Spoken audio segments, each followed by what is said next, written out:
Ravi de vous retrouver pour un nouveau numéro du Journal de l'économie. Bienvenue à toutes et à tous sur SICA. La création d'emplois, une priorité pour les autorités zimbabwéennes. Elles entendent sortir du chômage 780 000 personnes en 2 ans.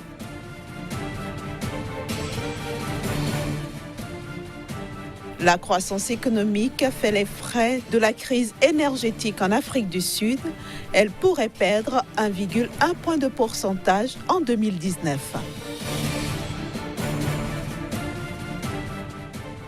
Enfin, la ville de Niamey au Niger disposera bientôt d'un aéroport aux normes internationales.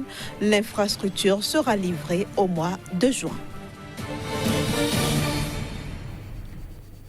Les autorités zimbabwéennes entendent créer des milliers d'emplois au cours des 2 prochaines années. Ceci grâce à la mise en œuvre de près de 59 projets, des projets approuvés par le gouvernement et qui devraient être réalisés dans les mois à venir.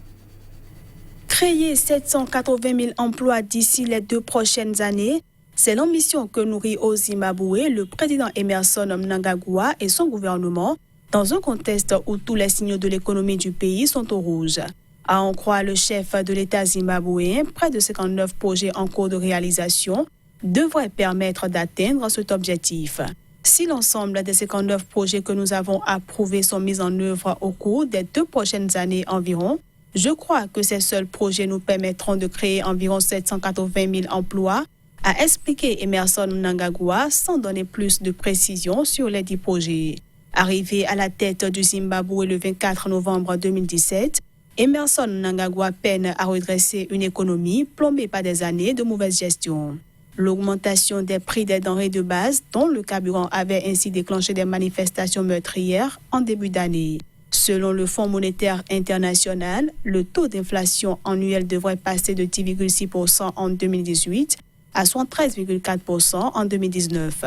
L'institution de Bretton Woods indiquait aussi récemment dans son rapport sur les perspectives économiques mondiales que l'économie zimbabwéenne devrait se contracter de 6,2% cette année pour la première fois depuis 2008. Le Nigeria entend emprunter près de 247,3 millions de dollars de la part de ses bailleurs de fonds pour financer des projets d'infrastructure et d'énergie. Parmi ces bailleurs de fonds figurent la Banque africaine de développement, le Fonds Africa Grow Together et l'Agence française de développement. Le Nigeria est en passe de booster son développement infrastructurel et énergétique. Le pays compte sur ses bailleurs de fonds pour atteindre cet objectif. Ces derniers devraient fournir au pays près de 247,3 millions de dollars.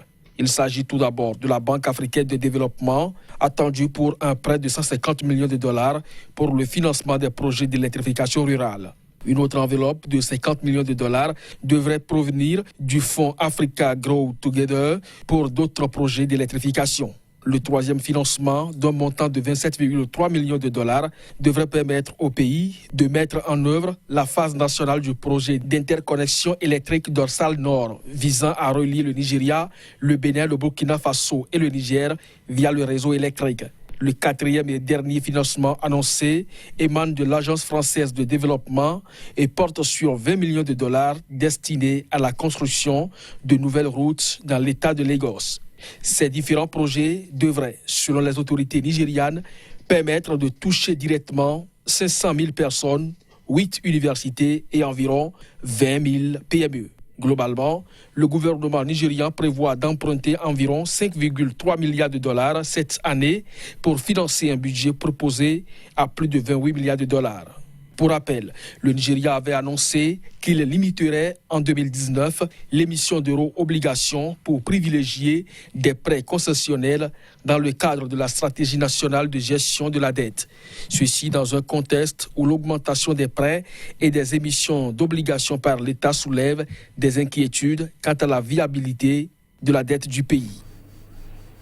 Du 24 au 26 avril prochain, la Guinée va organiser la 6e édition du symposium Mine Guinée, placé sous le thème Synergie mine et infrastructures enjeux pour un développement intégré et durable de la Guinée. Ce symposium fournit depuis 2004 à la communauté minière de la région une plateforme lucrative et influente pour promouvoir, apprendre et créer une synergie entre les acteurs de l'industrie minière, des secteurs publics et privés. L'édition 2019 compte 482 délégués, 113 exposants, 80 conférenciers confirmés représentant plus de 30 pays. Il faut ajouter que 3000 visiteurs y sont attendus. Il faut dire aussi que la Guinée a, depuis 2011, réalisé d'énormes progrès en créant les bases d'un développement solide et fiable pour son secteur minier. Le nouveau code minier adopté en 2011 et révisé en 2013 optimise les bénéfices obtenus pour le pays et ses habitants tout en renforçant l'attractivité des investisseurs. Et puis la croissance économique sud-africaine pourrait perdre 1,1 point de pourcentage en 2019 si la crise énergétique perdurait dans le pays. La situation est d'autant plus préoccupante que 125 000 emplois sont menacés par cette crise, due notamment au déficit de charbon et au dysfonctionnement observé dans plusieurs centrales électriques du pays. L'Afrique du Sud pourrait perdre 1,1% de croissance économique et 125 000 emplois en 2019 si les délestages électriques perdurent. C'est ce qu'a annoncé la Banque centrale sud-africaine dans un contexte où le pays a enregistré une série de délestages rotatifs au mois de février et mars. Ceci principalement à cause du déficit de charbon et des dysfonctionnements observés dans plusieurs centrales électriques du pays. Ce qui a amené Eskom, l'entreprise publique qui fournit l'essentiel de l'électricité dans le pays, à priver les consommateurs individuels, commerciaux et industriels de 1000 à 4000 MW d'énergie, affectant ainsi de nombreuses activités économiques.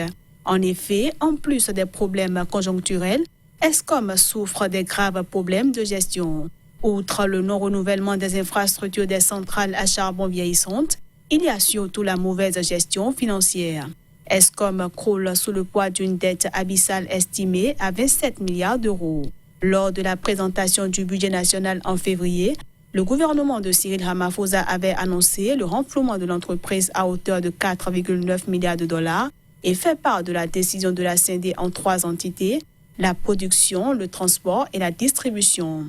De quoi peut-être donner un souffle nouveau à ce mastodonte créé en 1923 et que Rapport a déclaré techniquement en faillite en novembre 2018. Pour l'heure, la Banque centrale sud-africaine alerte. Si ces interruptions se poursuivent au cours de l'année 2019, la croissance économique pourrait être diminuée de 1,1%. Dans ces circonstances, l'emploi également sera affecté avec la réduction d'environ 125 000 postes, 48 000 dans un premier temps et 77 000 par la suite, a indiqué l'institution dans sa revue de la politique monétaire. Direction maintenant le Kenya où la filière thé est très affectée par la sécheresse prolongée, une sécheresse qui oblige l'association des planteurs de thé à travailler 3 jours sur 6 en raison notamment de l'insuffisance du volume de feuilles. Conséquence, près de la moitié des travailleurs ont été mis en congé ou ont été déployés vers les tâches secondaires. Il faut dire que cette situation a conduit à une baisse de moitié de la production au niveau des usines de transformation de thé. Selon certaines sources, la récolte de thé de cette année devrait atteindre 416 000 tonnes contre 492 900 tonnes en 2018. Le pays avait alors exporté environ 475 000 tonnes de thé pour des recettes estimées à 1,4 milliard de dollars. L'Angola est devenu en 2018 le troisième marché le plus important des États-Unis pour la volaille. Le pays a importé l'an dernier environ 184 millions de dollars de volailles américaines. Cette performance est favorisée par l'augmentation des devises étrangères, la croissance démographique et aussi la faible capacité de production domestique.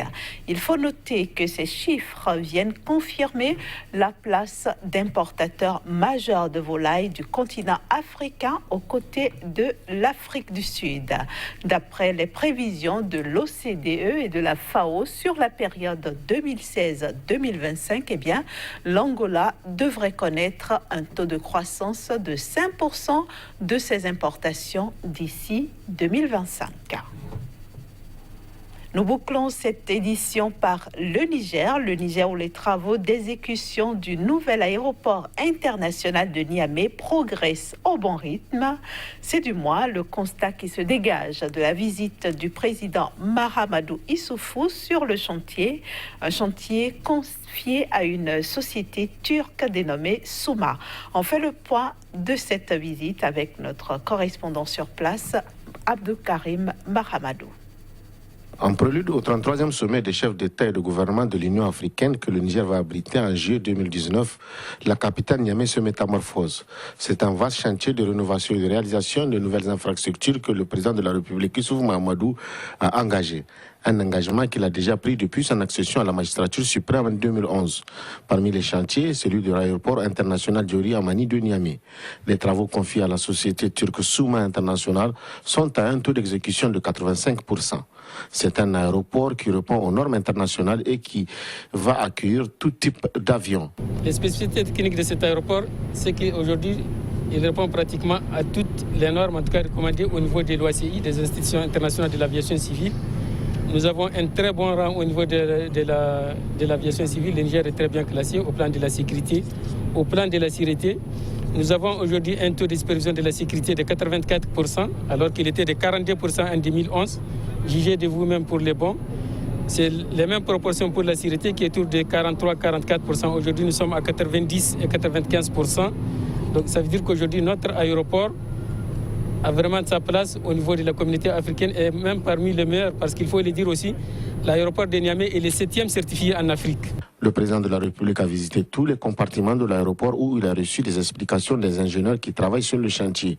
Issoufou Mahamadou a exprimé toute sa satisfaction et félicité les équipes pour la qualité du travail et l'engagement de livrer l'aéroport en juin 2019, c'est-à-dire à la veille du sommet de l'Union africaine. Je suis totalement satisfait de l'évolution des travaux qui vont finir conformément à l'engagement pris par la société Souma le 11 juin de cette année.